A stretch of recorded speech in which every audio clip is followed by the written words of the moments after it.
Salve, salve comunidade! Você está sintonizado no Sementes da Escuta, nosso podcast, uma jornada de cultivos e compartilhamentos sobre o escutar. Hoje, para o 12º episódio, penúltimo da nossa temporada, que vai se encerrando depois desse caminho maravilhoso que a gente vem percorrendo.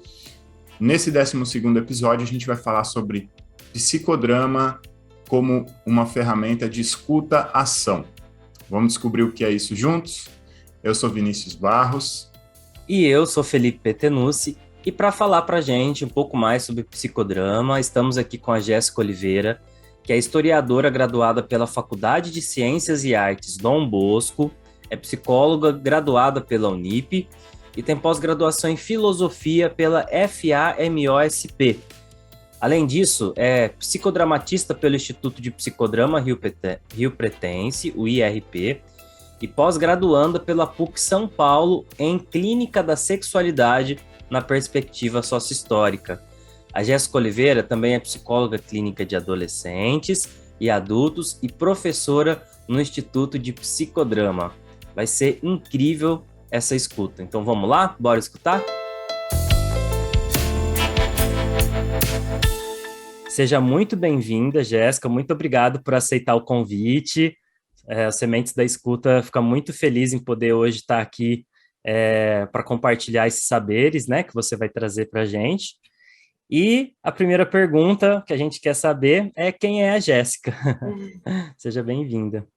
Muito obrigada, Felipe, Vinícius, obrigado pelo convite. Um prazer estar aqui com vocês, poder falar um pouquinho, né, sobre a psicologia, essa ciência tão importante, tão fundamental, né, ainda mais nos tempos em que estamos vivendo. Bom, quem é a Jéssica? Primeiro, né, eu sou mulher, acho importante demarcar esse lugar, e sou mãe, tenho uma filha de 13 aninhos, já está, né, já entrou na pré-adolescência, e viver com uma adolescente na pandemia em casa apresenta alguns desafios. Sou militante feminista, também é um lugar que eu gosto de demarcar bastante, todos os lugares que eu ocupo, seja profissionalmente ou pessoalmente, o feminismo me atravessa, e não teria como ser diferente, né, sendo mulher, sendo mãe, sendo da classe trabalhadora, sendo psicóloga e sendo historiadora. Então, começo a minha apresentação profissional. Eu fiz história, foi minha primeira faculdade, com 17 aninhos eu fui toda para Londrina, de mochila, e fui, né, crente de que estava indo ali para a grande escolha da minha vida, né? E foi uma das grandes escolhas, mas foi ali que eu percebi que durante o nosso percurso existencial a gente faz várias escolhas, e tá tudo bem fazer várias escolhas, né? Não quer dizer que porque você fez uma escolha e depois você se deparou com outros desejos, que aquela escolha foi errada. Não, ela foi uma escolha e aquela escolha te levou, né, te proporcionou aí um terreno para que você fizesse outras escolhas. Então, fiz história, depois comecei a dar aula, né, voltei aqui para o interior de São Paulo, sou de São José do Rio Preto, e já mãe, né, fui mãe no último ano da faculdade, e aí entendi na sala de aula que eu tinha outros desejos, e dentre esses desejos, o principal, o maior, era a psicologia, assim, lidando com seres humanos diretamente, né, ensinando, compartilhando conhecimento, vendo a realidade material, subjetiva, enfim, dos adolescentes, né, quase sempre durante o meu percurso enquanto professora dei aula para adolescentes, eu percebi que me faltava conhecimento e que essa falta me gerava um desejo grande de estudar um pouco mais o desenvolvimento humano, estudar as interações humanas, estudar um pouco sobre grupos. Eu sempre fiquei muito eufórica, assim, por conhecer como que se dava os funcionamentos dos grupos, como que o grupo funcionava, como que o indivíduo funcionava no grupo e como que o grupo funcionava com as interações ali entre os indivíduos. E aí eu fui para psicologia, se eu não me engano, eu acho que eu tinha 23 anos, 24, quando eu fui para psicologia. Hoje eu tenho 34, isso. Foram 5 anos de graduação. Nesse meio tempo, mãe solo, né, tendo que trabalhar, dei bastante aula, fui fazendo a graduação de psicologia e dei aula até o meio do ano. Agora, no meio do ano, que eu falei, não, então eu me aposento por enquanto professora, e vou ficar com a psicologia. Mas, por um bom tempo, eu conciliei aí as aulas. Nos últimos tempos, eu estava dando aula de educação socioemocional e projeto de vida, já não estava mais na história, já fazia alguns anos. Inclusive, depois a gente pode falar um pouquinho, né, o que seria essa educação socioemocional e projeto de vida, como que os psicólogos estão entrando aí nas salas de aula para trabalhar isso. E aí, agora, no meio do ano, falei, não, vou ficar no meu consultório, dou aula na pós-graduação de psicodrama, acho que eu pulei essa parte. Então, aí terminei a psicologia e fui fazer a formação, né, a gente chama de formação em psicodrama. Essa formação, a formação completa, ela dura vários anos, de 6 a 7 anos, porque são 3 níveis. Mas você pode fazer picado, né? Você pode fazer o nível 1, depois de um tempo o nível 2, o nível 3. O nível 1, você se forma psicodramatista. Você pode trabalhar com grupos, trabalha no consultório, pode trabalhar com aspectos mais socioeducacionais, mas também psicoterapêuticos. O nível 2, você pode ser professor, e o nível 3, você pode ser supervisor. Então, tem essas divisões aí, né, de graduações dentro do psicodrama, mas, basicamente, a formação mesmo, o que é o psicodrama, como trabalhar, qual que é a visão de mundo para o psicodrama, a visão de homem e tal, a gente aprende logo na formação nível 1. Aí eu fiz a formação e hoje eu também sou professora do Instituto Rio Pretense de Psicodrama aqui em Rio Preto, então eu ajudo a formar, né, psicodramatistas, trabalho com a história do pensamento moreniano, que é o criador do psicodrama. Então, só para já me apresentando, né, o quanto a história nunca se deslocou de mim. Assim, todo o meu percurso, mesmo indo para a psicologia, a história sempre esteve e ainda está muito presente. E aí agora, né, eu fui para uma segunda pós-graduação, fiz uma também à distância em filosofia, e agora estou indo para uma terceira, né, pós-graduação. Estou terminando, na verdade, a pós-graduação na PUC. Eu estudo clínica da sexualidade sócio-histórica. Então, também estou indo para a psicologia sócio-histórica, que foi algo que sempre permeou assim, a minha visão de homem, até mesmo com o psicodrama. Eu sempre faço essas junções, porque é uma visão de mundo, de humanidade, de relação. E o psicodrama também tem essa visão, em muitos momentos, em muitas situações se casa. As duas se casam, assim, acho que depois a gente pode conversar um pouco mais sobre isso. É isso, acho que é isso. Essa sou eu. Essa estou eu por hora, né? Legal. Legal, Jéssica. E já me chama a atenção algumas coisas, algumas semelhanças entre nós aqui. Já vou até colocar que eu também sou formado em História, agora estou cursando Psicologia e também tenho uma filha adolescente. Olha só. Muito legal. Mas, assim, a gente está com esse tema hoje, que é o psicodrama como uma escutação.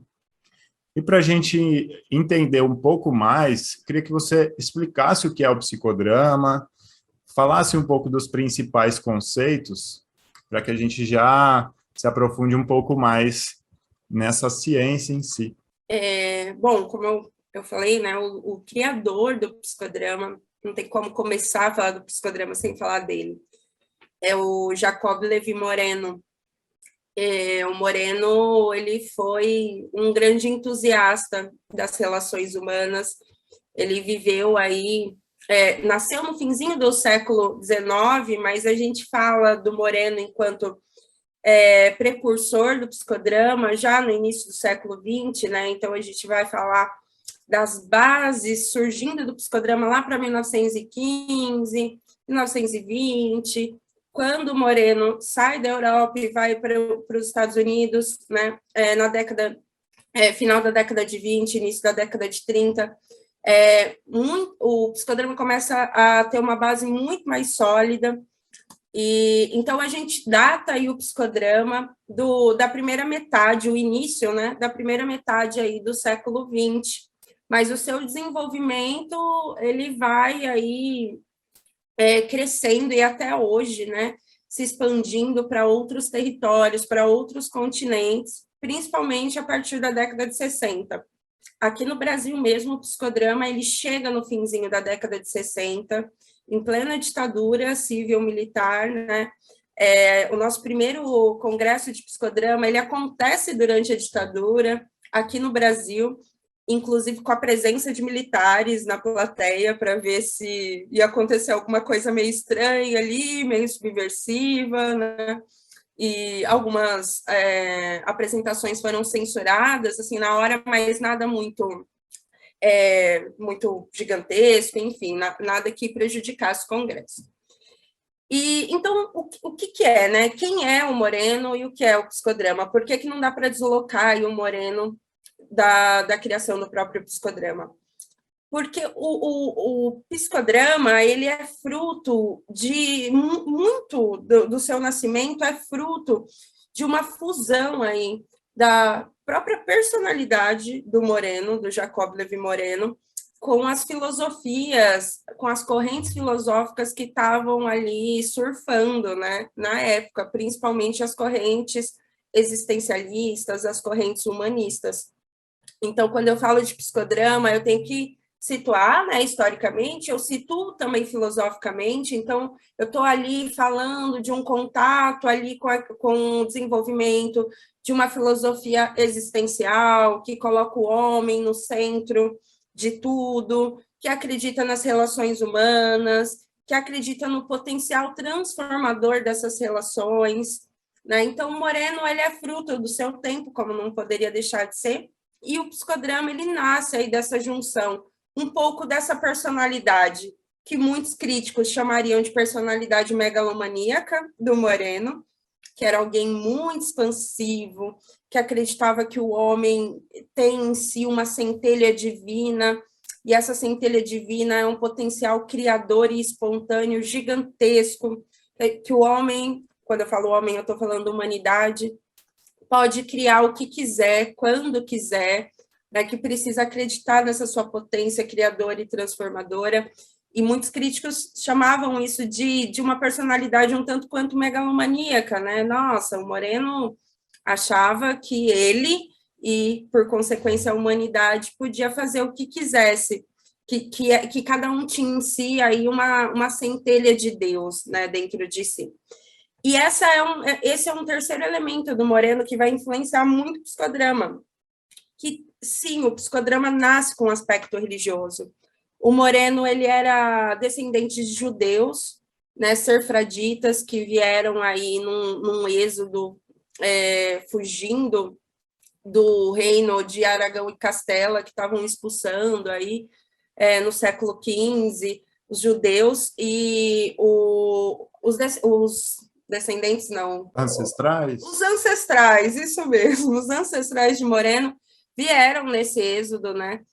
E fizeram, depois que se estabeleceram na Europa, e eles fizeram durante várias gerações com que o próprio judaísmo serfradita, que é uma parte, uma parcela aí do judaísmo, né, que tem algumas questões mais específicas, mas acho que não cabe entrar agora, fizeram com que essa religião permanecesse, perdurasse, assim. Então, quando o Moreno nasce, a sua mãe também judia, o pai do Moreno também judeu, ele tem essa presença muito viva da religião.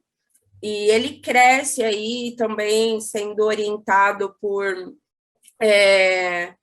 vários várias influências aí do judaísmo e tal, desde pequeno ele foi educado por várias dessas influências, e esse é um dos pilares, não tem como negar, é um dos pilares do psicodrama. Então, quando a gente fala dos pilares do psicodrama, a gente fala das filosofias humanistas, né, o existencialismo principalmente, a gente vai falar da subjetividade, de como Moreno se subjetivou no seu percurso histórico, e aí dentro disso a gente vai falar também da religião judaica, né? Tem muita influência. Se alguém for pegar o livro que a gente chama de livro preto do psicodrama, que é preto porque tem uma capa preta, e chama Psicodrama, que é um dos livros do Moreno, que ele vai aí trazer os fundamentos filosóficos do psicodrama, falar um pouco do surgimento, da potência revolucionária que tem o psicodrama e tudo mais.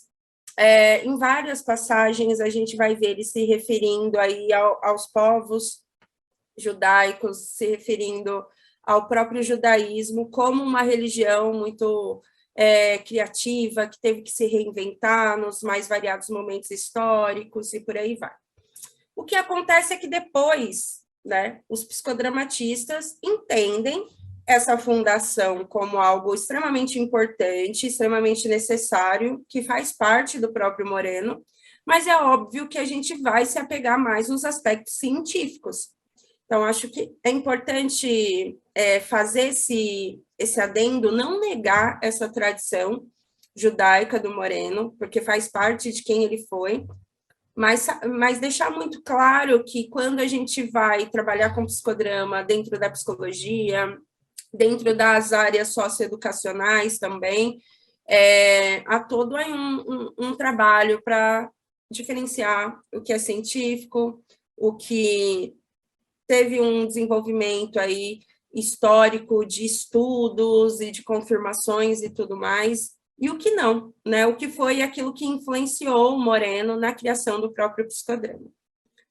E aí, sem me delongar mais, né, o psicodrama, então, é uma ferramenta. Na verdade, eu gosto de me referir ao psicodrama como um arcabouço teórico, metodológico, instrumental, para se trabalhar com grupos, principalmente com grupos, mas também de se entender e trabalhar as relações humanas.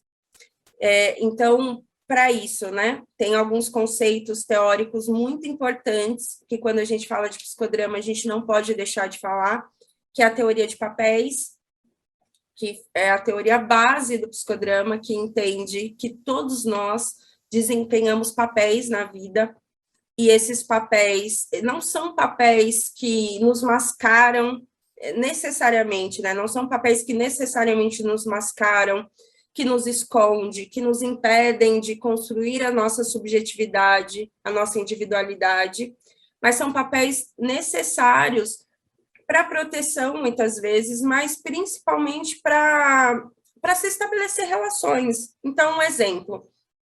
Para eu ser professora, eu preciso desenvolver o papel de professora. Esse papel, ao mesmo tempo que me protege, né, eu sei quais são os preceitos básicos para se ocupar esse papel, mas esse papel também me permite criar. A partir do momento que eu me sinto confortável naquele papel, então eu já estudei, eu me formei, estou fazendo pós-graduação, me inspirei em outros professores, eu posso criar. E aí esse modelo passa a ser o meu modelo, a partir de todas essas inspirações. E aí eu vou desenvolver um papel de professora mais autêntica, mais espontânea, mais criativa. Então, o Moreno vai estudar esses papéis e depois a teoria de papel vai passar a ser uma teoria basilar, assim, do psicodrama. Tem várias, mas os dois outros, se a gente também for ficar falando em tríades, é a espontaneidade e a criatividade. Então, o Moreno cria a teoria do encontro, que é uma teoria também muito importante e também basilar, como a teoria de papéis. O Moreno diz que a saúde mental, ele vai falar sobre isso, a saúde mental, a saúde psíquica, ela se dá no encontro, nos verdadeiros encontros. Então, é quando eu consigo enxergar o outro com os olhos dele e pegar os olhos dele e colocar no lugar dos meus. Tem até um poema que o Moreno faz, um poema do encontro, que ele fala: então eu arrancar-te-ei teus olhos e colocá-los-ei no lugar dos meus, e pegarei os meus olhos e colocá-lo-ei no lugar do seu. E a teoria do encontro é bem isso. E o Moreno fala que em qualquer relação, esse encontro é o que vai garantir uma relação saudável, seja em grupo, seja a relação terapêutica entre cliente, paciente. A gente ainda não achou um termo bacana, né, para se referir, mas entre terapeuta e a pessoa que está ali sendo atendida pelo terapeuta. Esse encontro tem que ser provocado, esse encontro tem que ser buscado constantemente. E como é que a gente faz isso?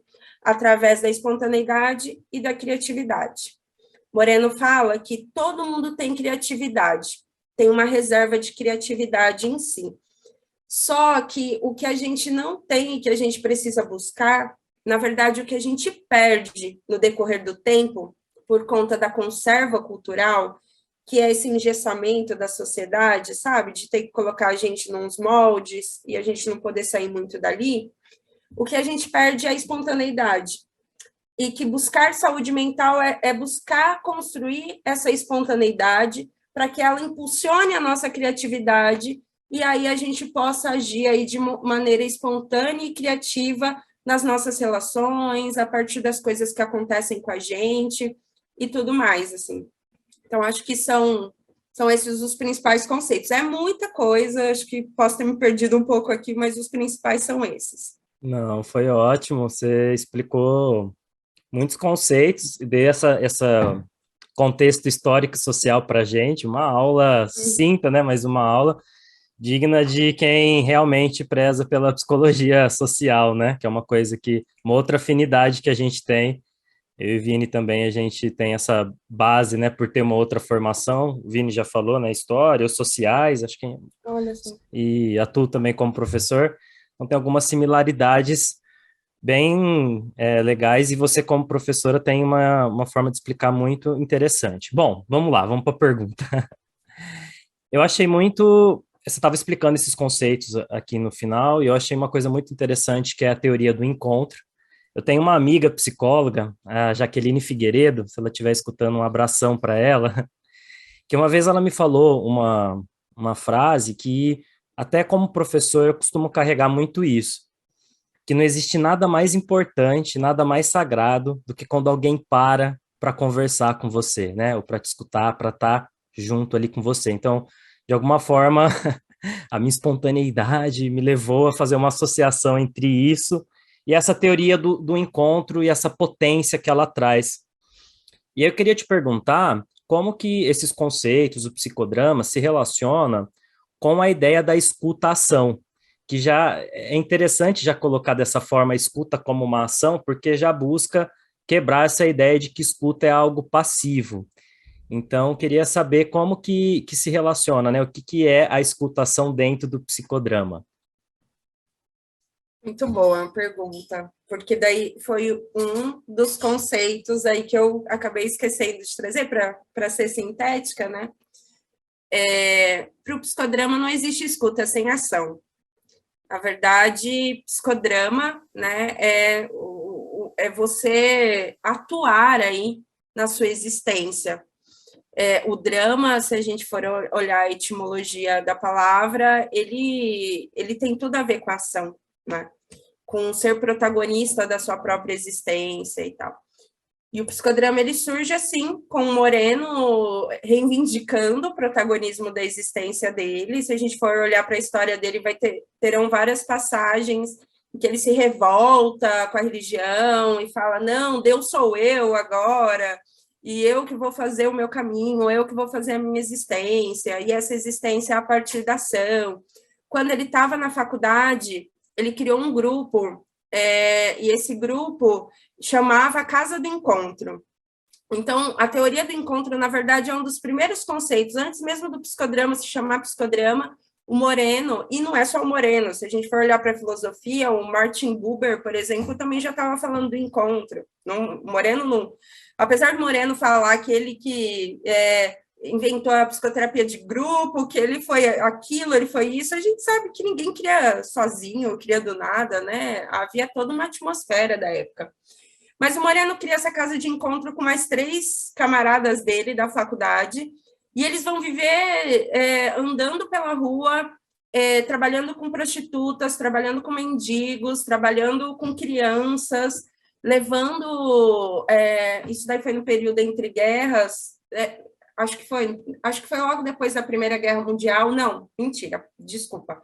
Pegou o finalzinho da Primeira Guerra Mundial, e ele trabalha com refugiados de guerra também, e aí leva para essa casa de encontro, e eles fazem uma série de atividades aí com os grupos que eles se propõem a trabalhar, visando o empoderamento deles enquanto grupo, e visando um cuidado aí de si, né? Seja com as prostitutas, que ele já começou o trabalho lá em Viena, antes de ir para os Estados Unidos, seja com as crianças, seja com os refugiados de guerra, e por aí vai. E aí, para o Moreno, então, esse encontro, ele se dá a partir da ação. Então, eu não tenho como encontrar o outro inerte, eu não tenho como encontrar o outro aqui parada, sem me dispor a ouvir, na verdade, sem me dispor a escutar, né? Que tem uma grande diferença entre ouvir e escutar. Eu não tenho como me encontrar com o outro sem tirar os meus olhos e colocar no lugar dos dele, né? E vice-versa. Então, o psicodrama todo vai ser construído a partir desse encontro. Encontro envolve ação. Ninguém se encontra parar. Pode até encontrar, mas é um encontro unilateral, né? O outro vem até você, que é muito mal das relações hoje, né? Tipo, eu tenho até um meme, eu acho, eu vi no Facebook, não é relação saudável se for assim. Tipo, o cara indo até a mulher, ou vice-versa, não lembro, e o outro parado esperando, né, que o outro vá até ele. Aí já é uma relação tóxica, porque se você fica parado, você não faz movimento algum para encontrar o outro, não é encontro, né? É o outro que está percorrendo um longo caminho para te achar, para satisfazer seus desejos e tudo mais. E a partir desse encontro, então, é que a escuta acontece. Então, quando eu falo, né, de como que o psicodrama auxilia nessa escutação, eu vejo muito a escutação como um próprio sinônimo do psicodrama. Tem até, só que me vem essas lembranças, né, dos livros. Dizem, o Moreno diz, a gente não sabe se é verdade, que ele encontrou Freud um dia. Vocês sabem disso? Não. Ele conta, mas a gente duvida um pouco das coisas que o Moreno conta, assim. Ele não chama de mentira, ele chama de realidade suplementar. Então, quando alguém falar, estou mentindo, você está mentindo para mim? Não, é minha realidade suplementar, são as minhas fantasias e tal, que eu transformo em realidade, está tudo certo. Mas ele narra esse encontro com o Freud, e aí ele está num congresso e tal, depois ele vai conversar com o Freud no final, e aí o Freud, quem é você e tal, pergunta, ele fala, eu sou aquele que continua de onde você parou. Você, no seu consultório, com a pequena burguesia, sentado a partir da livre associação, você não promove encontro. Eu vou até as ruas, eu promovo o contato das pessoas com elas mesmas, com o lugar que elas habitam, com as relações que permeiam a existência delas, né? Tipo assim, eu sou o fodão e você tá muito aquém, assim, né? A gente não sabe se é verdade, mas é isso. O psicodrama, ele busca esse encontro o tempo todo. E aí, se a gente partir, por exemplo, para o psicoterapeuta, nossa, mas como o psicoterapeuta vai fazer esse encontro? Né? Estou dando um exemplo da psicologia, porque a gente pode atuar em vários lugares, né? Como que o psicoterapeuta vai promover esse encontro com o cliente que chega? É a partir da escuta ativa, é a partir da espontaneidade do próprio terapeuta, da sensibilidade. A espontaneidade ela não vai acontecer sem sensibilidade.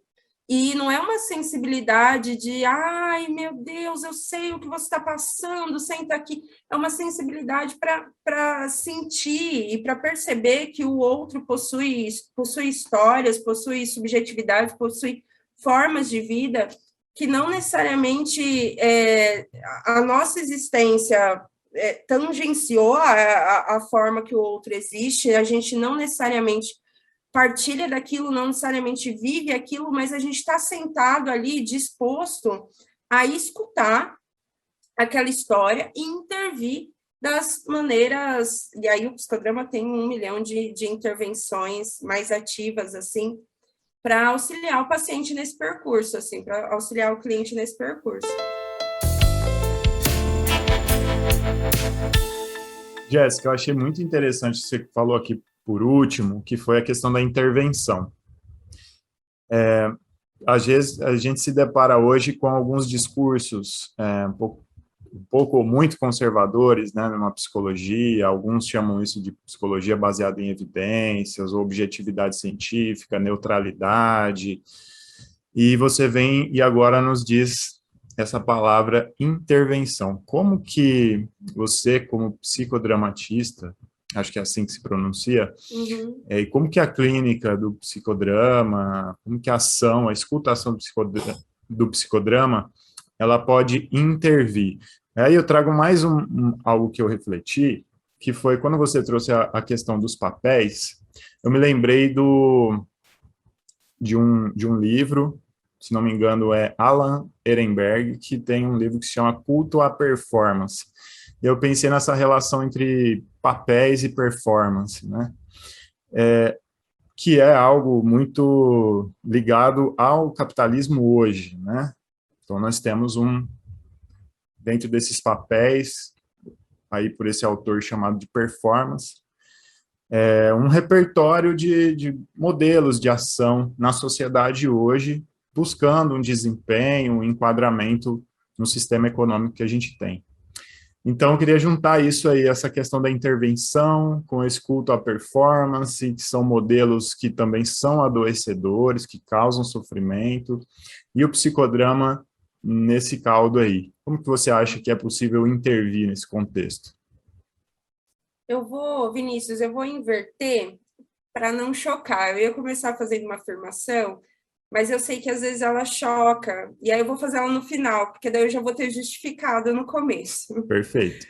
Quando você fala, né, da diferença ou proximidade entre papéis e performance, e o quanto essas performances estão ligadas ao que a gente chama de subjetividade neoliberal, né, subjetivação neoliberal, que são pessoas, somos nós, que somos moldados, que somos desde cedo, né, que são introjetadas formas de existir, de buscar felicidade, de desejar, de se cobrar, de se aceitar ou não se aceitar, a partir do que é interessante para o mercado, né, o grande mercado, tudo é mercado agora, mas sim, na sociedade capitalista, o mercado permeia todas as relações, né, o que é interessante para a sociedade continuar girando.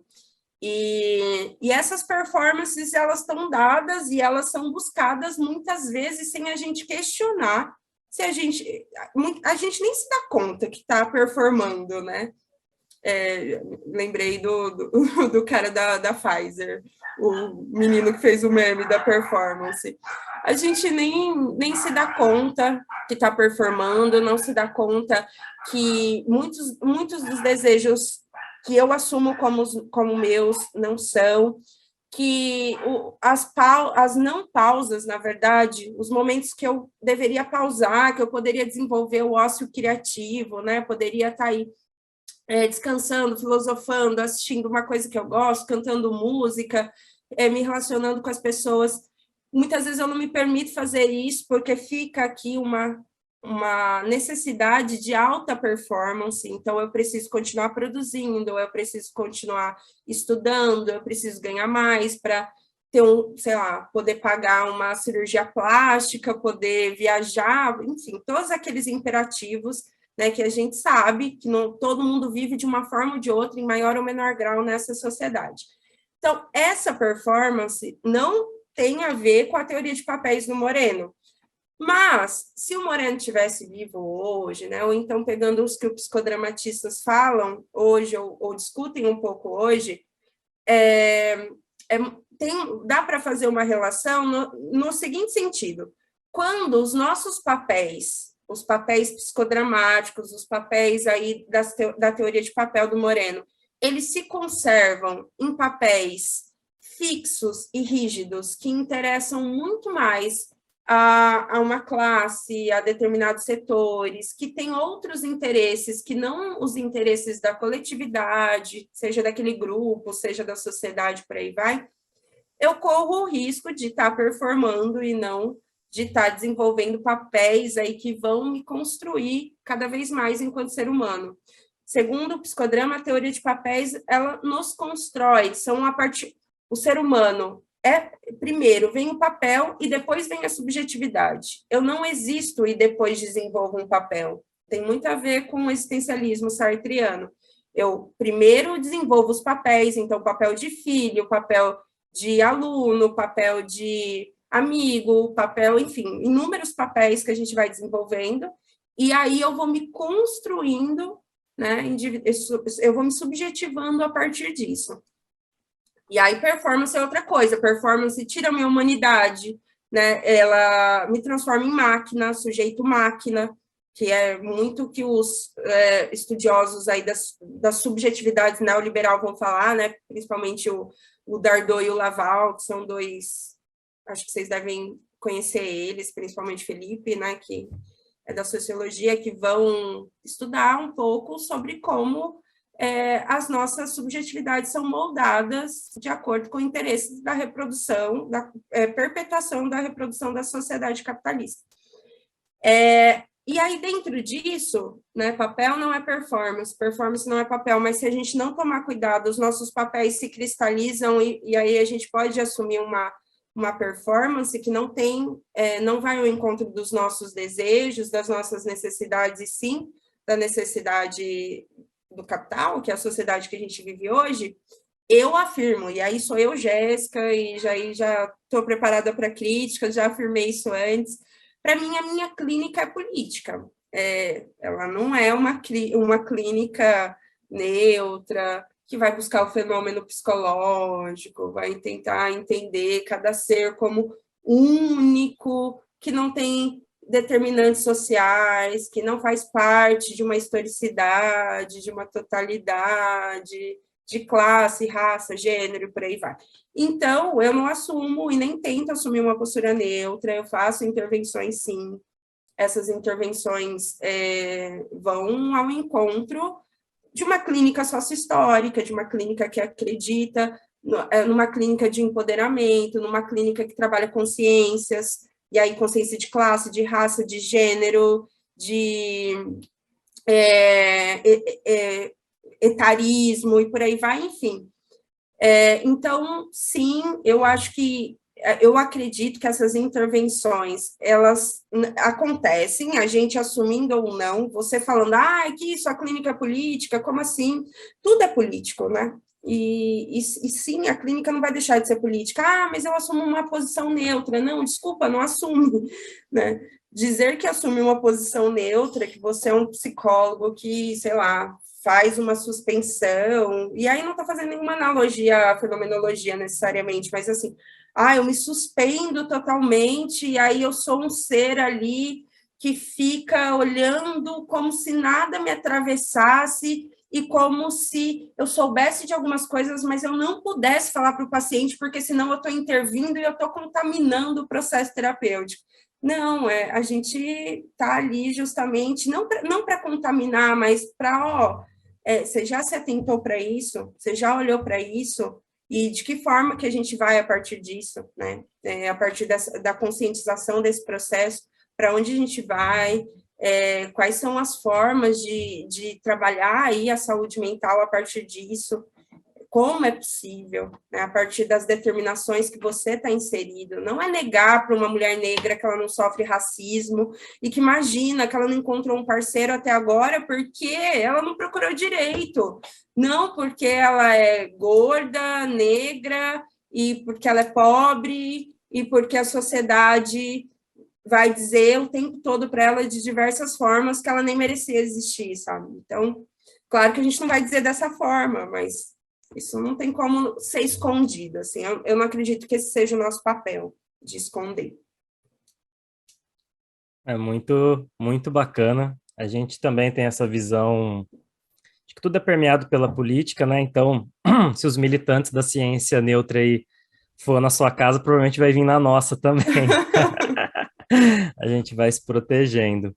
Você falou do, eu não sei pronunciar porque eu sou ignorante, mas eu falo larval e dardô. Não sei se é assim que se fala.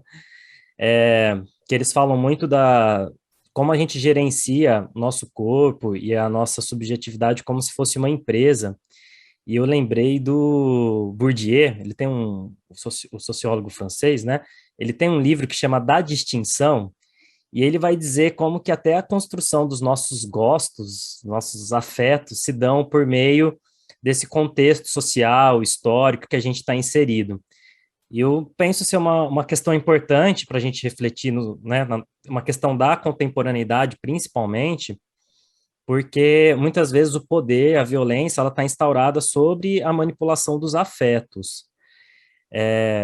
Isso também vi no livro da Judith Butler, A Vida Psíquica do Poder, né? E eu acho muito interessante, então, fazendo um contraponto com essa ideia, o que o psicodrama traz, né, que você explicou para nós, sobre a criatividade e espontaneidade. E aí eu queria te perguntar, dentro desse contexto, você já fez uma boa explicação sobre a produção das subjetividades engessadas aí por esse neoliberalismo, né, essa cultura neoliberal, esses valores neoliberais, enfim. Queria te fazer uma pergunta, se o normal é patológico, porque me parece que dentro de tudo isso que a gente vive, das regras, como o Vinícius trouxe, o culto à performance, existem outros cultos, né? O culto narcísico hoje em dia é muito importante, a questão da divulgação, a ideia da concorrência também é uma coisa muito presente na nossa sociedade, enfim.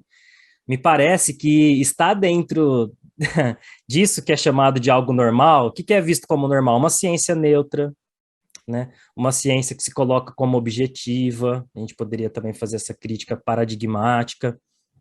Mas se o normal é patológico, e como a gente pode utilizar os instrumentos do psicodrama, falando aqui da criatividade, da espontaneidade, para resgatar essa nossa potência de criar outras realidades e conseguir lidar com essa fonte de sofrimento, né, para resgatar também essa fala importante que o Vinícius fez, né, que gera sofrimento, e parece que para a nossa sociedade só o comportamento desviante das normas é que deve ser controlado, mas não, e o normal é patológico? Eu gosto muito do Dunker, né, mesmo não sendo psicanalista, mas que ele vai chamar de normalopatas, né? Os normalopatas, quem são os normalopatas? E aí, puxando para o psicodrama, os normalopatas seriam todos esses que, dentro dessa conserva cultural, né, que o psicodrama a gente chama de conserva, mas aí pode usar a cristalização de padrões, de valores, de subjetividades, enfim. Não questiona e adoece nesse não questionamento. Então, não questionar, e aí espontaneidade e criatividade perpassa pelo questionamento. Eu não vou ser espontânea diferente de espontaneísta. Eu não vou, sei lá, tipo, alguém fez alguma coisa para mim, eu vou sair, sei lá, xingando, socando a pessoa, por exemplo, né? Isso seria um espontaneísmo, se bem que às vezes dá vontade, mas ser espontâneo, segundo Moreno, eu dar uma resposta nova para situações antigas ou dar uma resposta nova para situações novas. Eu conseguir responder de maneira diferente a todas as outras vezes que me aconteceu aquilo e eu respondi sempre da mesma maneira. Um exemplo, no meu TCC de psicodrama, eu trabalhei com mulheres vítimas de violência. E aí, como o psicodrama pode ser, né, uma ferramenta para que essas mulheres superem relações abusivas, poderia contribuir para a superação dessas relações abusivas. Então, o que eu estava buscando ali? A partir das vivências, e eu fiz várias vivências com mulheres em situação de violência, proporcionar um ambiente bem acolhedor e um ambiente onde elas conseguissem transformar em ação, mesmo que ali naquela realidade que a gente chama de suplementar, naquele momento mais fantasioso, né, a partir de técnicas de dramatização, que o psicodrama usa muito, que elas pudessem vivenciar um rompimento com essas relações abusivas ali, para que depois elas tivessem condições de levar isso para uma realidade mais dura, não tão acolhedora, né, com vários riscos aí com a sua própria vida, caso elas conseguissem romper com essa relação.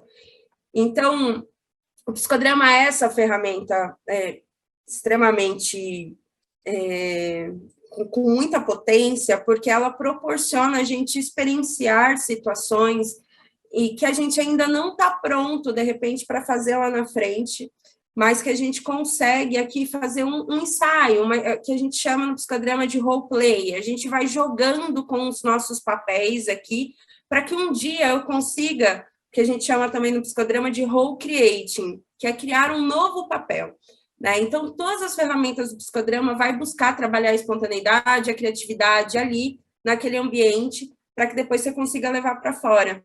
Então, dentro disso, eu acredito, acho que se eu não acreditasse, assim, não estaria tão demandada com o psicodrama, apesar de sempre, né? A gente tem que ter críticas mesmo, a gente tem que buscar novas sínteses, buscar novas superações, buscar fazer de outras maneiras, mas eu sigo acreditando assim, nessa potência transformadora do psicodrama, porque ele permite o sujeito se experienciar enquanto protagonista da sua vida. E lá, nesses ambientes mais acolhedores, que pode ser um grupo, pode ser no consultório, pode ser na sala de aula, eu fazia muito psicodrama com os meus alunos, inclusive dando aula de história também, é muito bacana. Você consegue trabalhar todos esses elementos, consciência crítica, e aí vem o questionamento, e aí vem a espontaneidade, e aí vem a criatividade. E depois que você experiencia isso, eu acho que é difícil voltar para essa situação que o Dunker chama de normalopatia, né? Que voltar para esse lugar dos normais, para esse lugar adoecedor dos normais, né? Quem são os normais, como o Felipe falou? As pessoas que não questionam, as pessoas que buscam a felicidade a partir do consumo, as pessoas que entendem o diferente como algo a ser combatido, que buscam sempre uma padronização, né, de corpos, de mentes, de afetos, e sem questionar. E o quanto todos esses não questionamentos aí vão se transformando em sintomas, né, vão se transformando em adoecimentos, em sofrimentos psicológicos, e que quando vai para a clínica, se o terapeuta não percebe todo esse processo, só vai reforçar mais do mesmo. Então vamos ali, medicalização, vamos ali conhecer outra pessoa, vamos ali fazer tal coisa, e não perceber que tudo isso faz parte de uma roda, né, bem grande, que ele está chegando ali pedindo ajuda. Então, sim, normal é patológico, para mim é. É meio polêmico, né, mas acho que depois de todo esse contexto, acho que fica mais claro entender quando a gente fala isso. Só o Vini vai fazer a próxima, só queria só um adendozinho bem curto, só para tirar uma dúvida.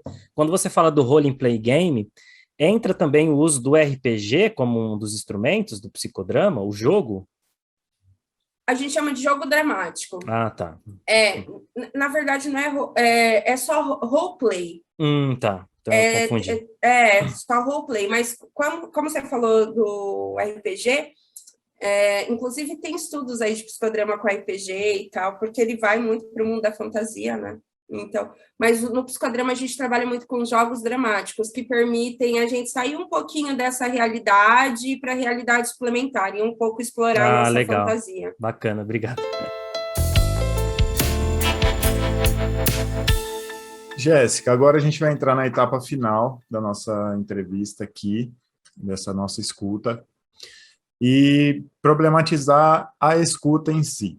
Então, eu queria te perguntar, para começar, assim, primeiro eu vou fazer uma afirmação. Acredito que hoje na sociedade a gente vive uma crise de escuta. Nós temos dificuldade de nos escutar. Eu acho que algumas pessoas têm mais capacidade, mais conhecimento, enfim, sensibilidade para escutar, mas eu acho que, de modo geral, nós estamos mais narrando a vida do que sensíveis para escutar o que as pessoas trazem e tal.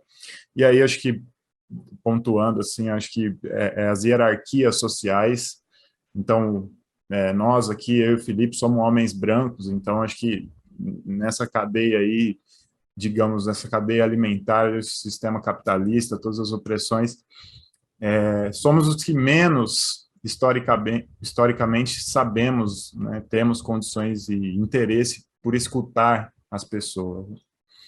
Eu queria saber se você concorda que a gente vive essa crise de escuta, e como que a escuta agora, assim, como não sei se é a expressão correta, mas como não sei se uma tecnologia social, um conhecimento humano, algo mais profundo poderia, em relacionado à escuta mesmo, poderia contribuir para uma equidade.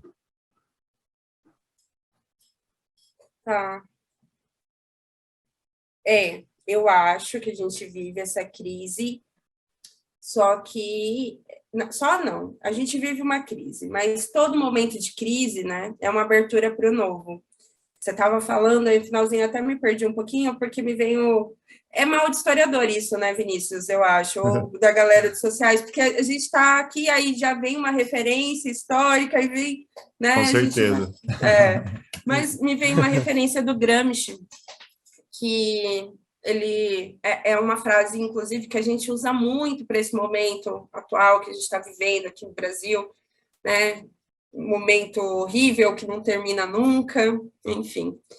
Ele fala, o novo ainda não nasceu e o velho ainda está por morrer, né? Para mim, isso sintetiza muito o momento de crise.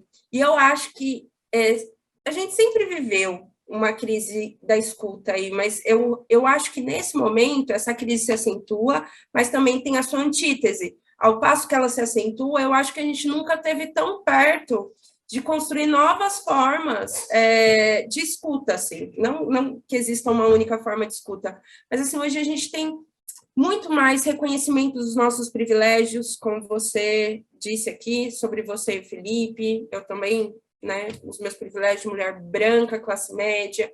A gente tem várias discussões sendo desenvolvidas, discussões que a gente não via antes, como masculinidades, né? Quais são as masculinidades que se constroem hoje, quais são tóxicas, quais são as formas de se desconstruir, construir novas masculinidades, como se dá as nossas relações com as nossas sexualidades, sempre no plural, enfim, diversos assuntos, diversos temas que, por mais que a gente viva essa crise da escuta, de que esses setores continuam não sendo ouvidos, continuam sendo mortos todos os dias por serem quem são, né, que os nossos negros continuam morrendo, a nossa comunidade LGBTQIA+, continua morrendo, isso também é uma crise de escuta, porque quando a gente escuta o outro, a gente não mata o outro por ser quem se é, né? Eu acho que a escuta é a base de tudo. Ao mesmo passo que isso acontece, eu acho que a gente tem se escutado mais em pequenos nichos, infelizmente, ainda entre nós, ainda entre os iguais no sentido assim de a gente sofre coisas parecidas, ou a gente teve acesso a privilégios parecidos, ao conhecimento, por exemplo, então a gente consegue escutar um pouco mais ali, escutar um pouco ali. Tem também essa questão que você disse de muitas vezes não estar escutando, tá ali, né? Tô ali surfando na onda, agora feminismo é legal, agora discutir masculinidade é legal, agora isso é legal, então eu tô ali e tô escutando muito pouco, tô me escutando muito pouco e tô escutando o outro muito pouco. Eu acho que tem tudo isso junto e misturado, mas eu procuro sempre, eu sou muito esperançosa no sentido de esperançar mesmo. né, freiriano, assim, de construir esperança coletivamente, de achar que a gente tem saída, e essa saída é coletiva, e essa saída é pela ação, é pela escuta, né? E eu acho que a gente está arrumando aí, está caminhando para destruir esse velho e construir um novo. A gente está já destruindo o velho e construindo o novo. Só espero que não demore tanto, assim. É. Só antes de passar para o Felipe, que ele vai fazer a próxima, quer ver como casou, né, essa questão da falta de escuta com a questão da performance, porque você tem toda a razão, a gente já participou de grupos de masculinidade, e aí me implico mesmo. A gente, se não tem uma atenção, a gente começa a performar uma masculinidade desconstruída, né? Isso com muitas aspas aí. Então, realmente, a escuta, ela está, assim, nós estamos perseguindo esse conhecimento, né? Acho que o podcast aqui está dentro dessa nossa tarefa. E é bom refletir realmente sobre performance, os nossos papéis, essa conserva cultural, achei muito interessante. Felipe, é com você. Jéssica, quando você fala que é mal de historiador, de sociólogo, a gente faz um monte de associação e às vezes se perde. Eu às vezes me perco até um pouco na hora de fazer perguntas por isso, muitas coisas que me chamam a atenção. Mas nessa parte que a gente vai se focar um pouco mais em escuta, eu estava te escutando e pensando na escuta como uma ferramenta política, e toda essa relação que você explicou, né, com essa relação do culto à performance, acho que também é uma sociedade muito narcísica, e eu tenho sentido, não sei se existe esse termo, mas que a escuta que se tem é uma pseudo-escuta, porque a ideia de que existem esses papéis, eu acho que na sociedade como está instaurado, é um pouco diferente de como o psicodrama vê, né? No sentido de que existem papéis, então vamos experimentar esses papéis, vamos trazer novas possibilidades. Não sei se é exatamente nesse sentido.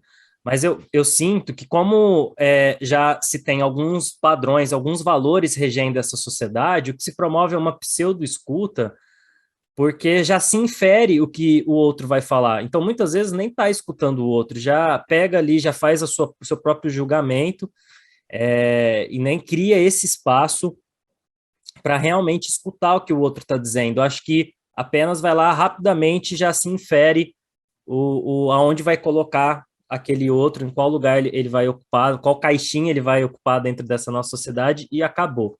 Então, aí eu te pergunto, eu concordo com o que você disse da potência da escuta e do encontro, e o psicodrama como um arcabouço, como uma série de instrumentos, ferramentas que a gente pode fazer uso, como que a gente pode, a partir desse arcabouço, criar espaços políticos, coletivos, que permitam a gente se escutar melhor, se escutar mais?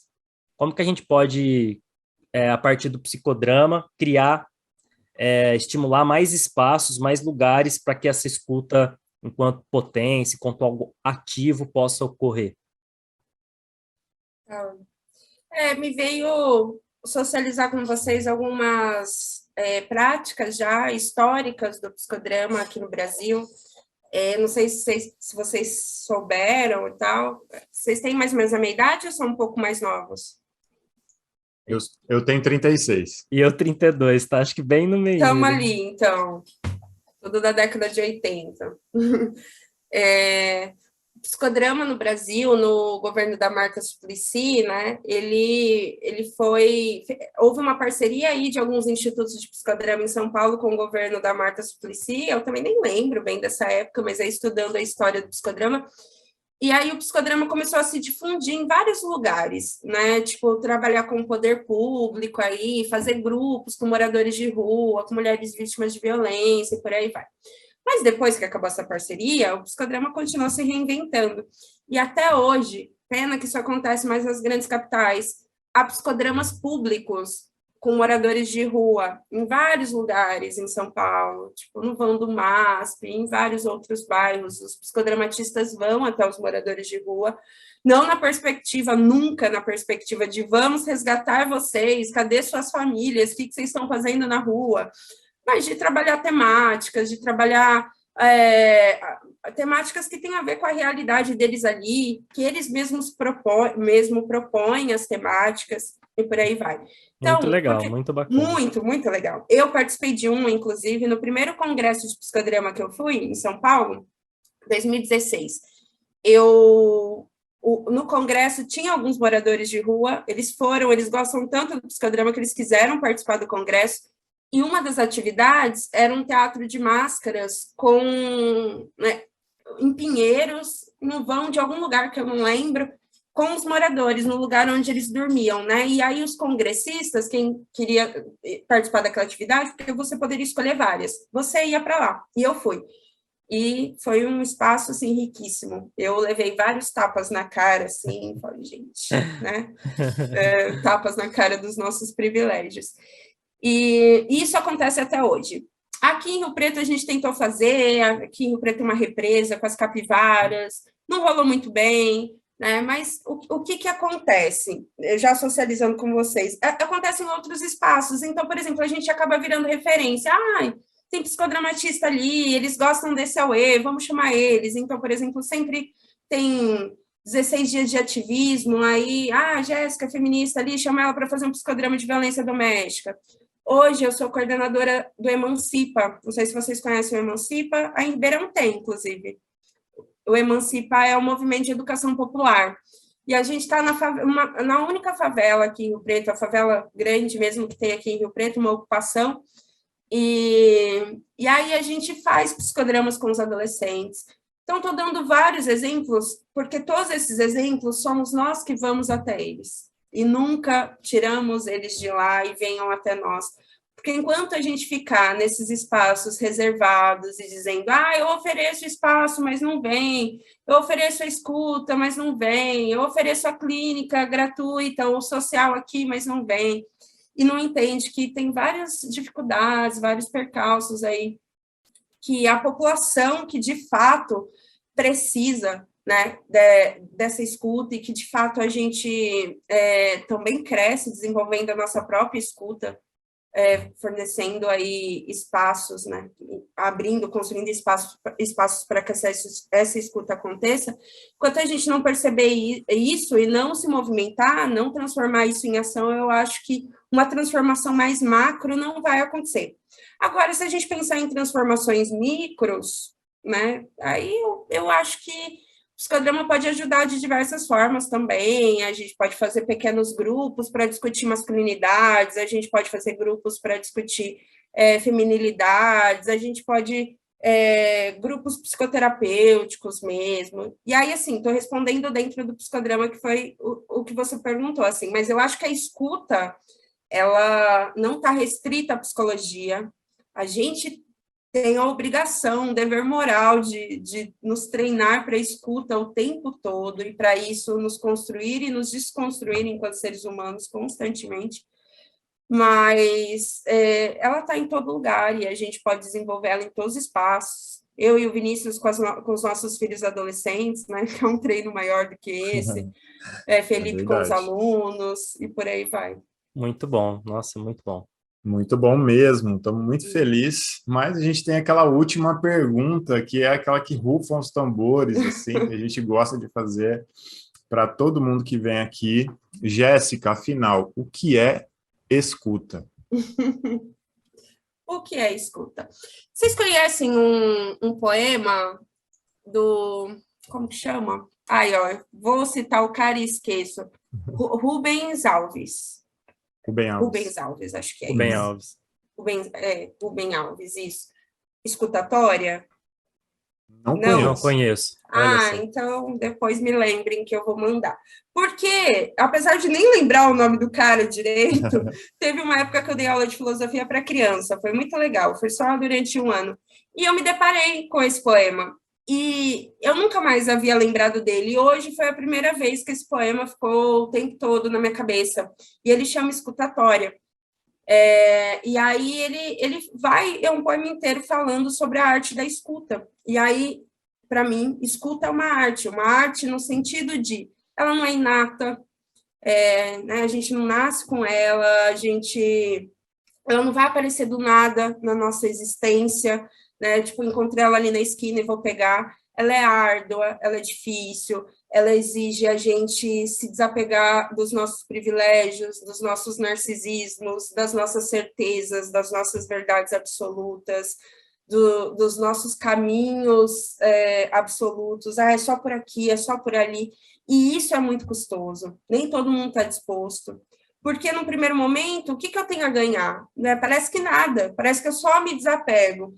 E aí a gente só vai percebendo o que a gente tem a ganhar no trajeto mesmo da escuta, né? E nós, vocês que estão se formando, já trabalham com a escuta a partir da primeira formação de vocês e vão trabalhar muito mais a partir da segunda.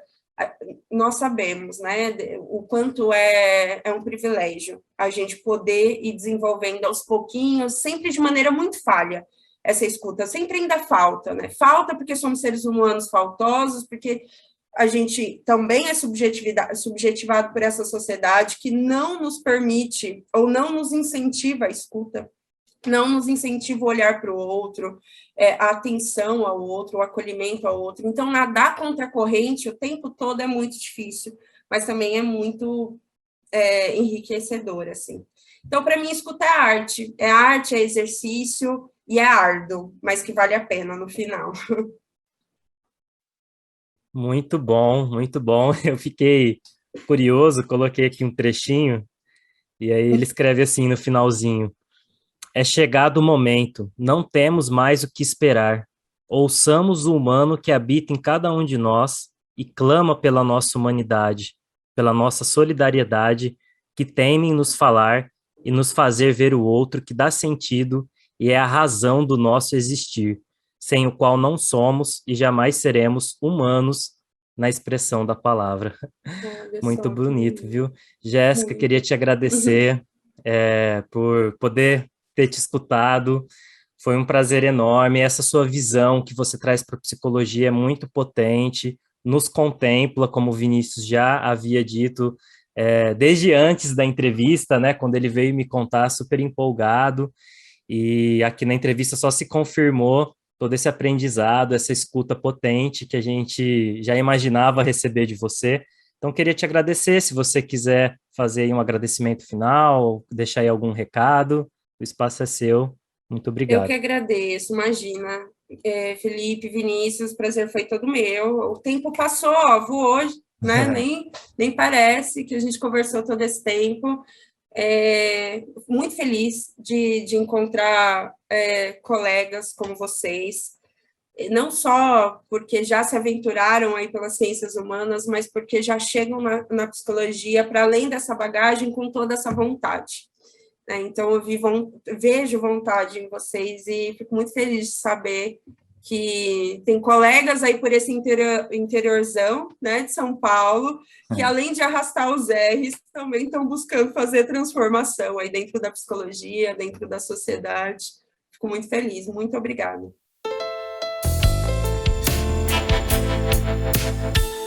Bom, pessoal, queria agradecer todo mundo que chegou até aqui, que acompanhou a gente em mais um episódio do nosso querido podcast Sementes da Escuta.